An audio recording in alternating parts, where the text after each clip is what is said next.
Permission to proceed, Your Honor? You may. So Dr. Sikorsky, you came into contact with this briefcase on April 19th, correct? Yes, I was given the briefcase on April 19th. And you found fingerprints on the handle of this briefcase, correct? On the handles, on the lid sides, and on the latches. But the only fingerprints that belong to Chase Covington are on the handle, isn't that right? That is correct. And the fingerprints on the latches are Avery Bancroft's? This is correct through both ACE and Touch DNA. So with that, you can't testify to whether or not Chase Covington actually opened the briefcase. There are ways in which someone can touch an object without leaving their fingerprints, but the evidence does not support that he physically touched with his bare fingers the latches. Okay, so to direct you back to my question, you can't tell whether or not Chase Covington opened the briefcase, correct? As I said, there are many ways that someone can touch something without leaving their fingerprints, but yes, you are correct. There's nothing that physically shows. Okay, you also found hair inside the briefcase, correct? Yes, I did. And this hair didn't belong to Chase Covington, isn't that right? This is correct. It belonged to Avery Bancroft. Correct.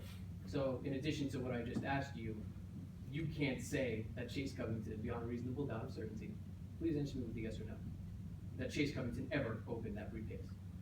The hair does not support that, no. And fingerprints aren't timestamped, are they? That's not the point of the test, but you are correct. So you can't tell when Chase Covington came in contact with the briefcase? The point of touch DNA analysis is to say who came into contact rather than when. So to direct you back to my question, you can't tell at what time Chase Covington came into contact with the briefcase? As I said, that's not part of the test, but yes, you are correct. And there's also no determination of how long it was touched, isn't that correct? That is correct. As I said, that's not part. So someone could simply pick something up and put it back down, and it would leave a fingerprint, You are correct. and that fingerprint would be the same as if I held it in my hand for, let's say, 1 minute. The points of comparison will probably be greater, but yes.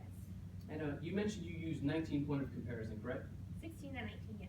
But you used 16 for the majority of the fingerprints, Because that's all that's needed. but 19 point of comparison would give you a greater probability of success, isn't that right? Correct. So you only decided to use 16 because it was sufficient. I use 16 because that's the standard amount. Okay, and you also found a stain inside the briefcase, Yes, I did. and it was from a perfume. Yes. You didn't test for any money residue inside the briefcase, did you? That's because money cannot be tested in any form unless it's counterfeit. And with its counterfeit, the only thing that would show would be the ink. So you have no idea if there was any money in that briefcase, do you? I can't because there's no forensic analysis able to determine if money can be in there. No further questions, Your Honor.